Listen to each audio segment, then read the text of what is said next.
Cam Proctor with Big Gold Bell Media. Today we are here with Lambert and Amira, who play both Vincent and Perle in La Maison, coming on Apple TV Plus September 20th. How are you both doing today? Great. It's great to see you. Great. Good to have you here. So listen, this wasn't a show that was on my radar at all, but after checking out the first 2 episodes, I am immensely hooked right now. So thank you both for doing that. Now I'm going to have to binge it all, and I'm super excited about the next 8 episodes. When diving into characters like Vincent and Pierre, what were some of the historical inspirations or inspirations at all that you used to recreate these characters? Well, I think there's many stories that have been taking place in the world of fashion in the recent years that have inspired the showrunners who wrote the scripts. I wouldn't go into the detail of those stories, but they were around, so the inspiration was very accessible. And then, as we were saying with Amira, as actors in France, you are connected to fashion because, you know, the fashion maisons, houses are in Paris, a lot of them.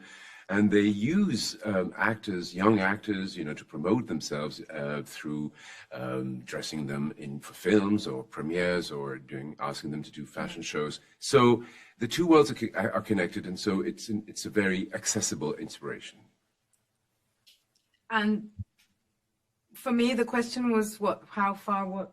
Well, I mean, yeah, the subject of inspiration, how close they were to us. I mean, they were very, very close, and for Amira, that's her life. Well, I was modeling when I was younger, but I never lived that much within the fashion world. I lived more in the theatre world because I always wanted to be an actor. So it was a means for me to get emancipation, and I was very lucky. I worked with Comme des Garçons, I worked with some of the most avant-garde, Romeo Gili, Helmut Lang. I mean, the list is long, and they were fabulous to me because I was a midget, basically. You know, I was a midget. I was 10 centimeters small, still are, and I'm shrinking.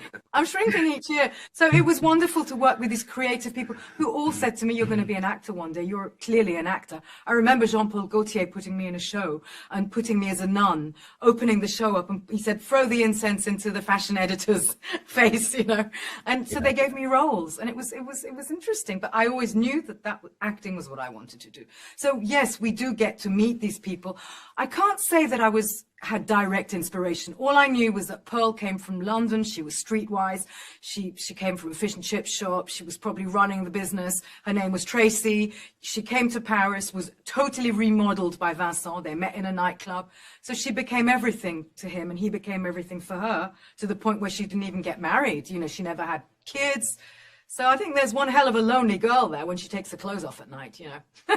Do you agree? Do you agree? I completely agree. Like I said, I've only been through the first 2 episodes, but I completely agree with your iteration of exactly what's going on there. I talked to Zita and Antoine a little while ago, and they said it was a 7-month process as far as filming. How mentally straining or draining was it diving into these characters each day, knowing that there's, you know, this tense family dynamic on set? It was fun, you know, it was fun because there's meat on our plates. Right. And I think that's what actors want. And especially when we get a little bit older, even from day one, you know, I was playing Medea when I was 20. I was killing my kids when I was 20 and on stage. So I think we're looking for drama. We're looking for roles that are well written, that are meaty, that have interaction. And I think we had wonderful moments together. Then I have wonderful moments with Zita. So we had, and with Antoine and with Victor, the brother, you'll discover that Pearl has been sleeping around a bit. So. Don't spoil things. Oh, I'm not. It was a very rich set, yeah.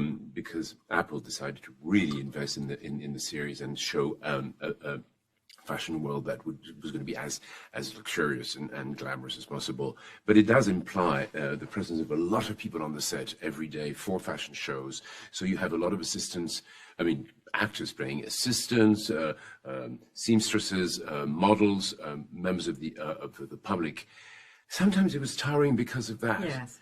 Plus, everybody was really fascinating, and everybody had all the extras had amazing looks.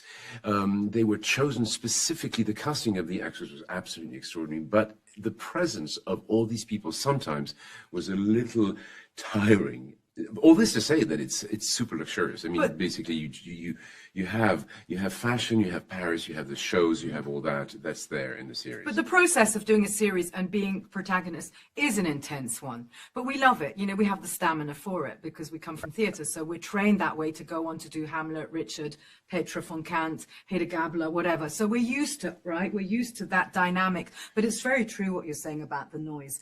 And so when we were managing to be alone, we treasured the moments when we had quiet sets, when we were interacting with 2 or 3 actors or alone. Like. It's rare to have a set that has so many people almost every day. Yeah. But it was brilliant. Yeah. Yeah. And I will definitely say that this show was absolutely brilliant. Everyone at home, make sure you check out La Maison, coming to Apple TV Plus September 20th. Lambert and Amira, thank you so much for your time. I wish you nothing but the Thank best. you. So much for Thanks. your work. Thanks. Thank you.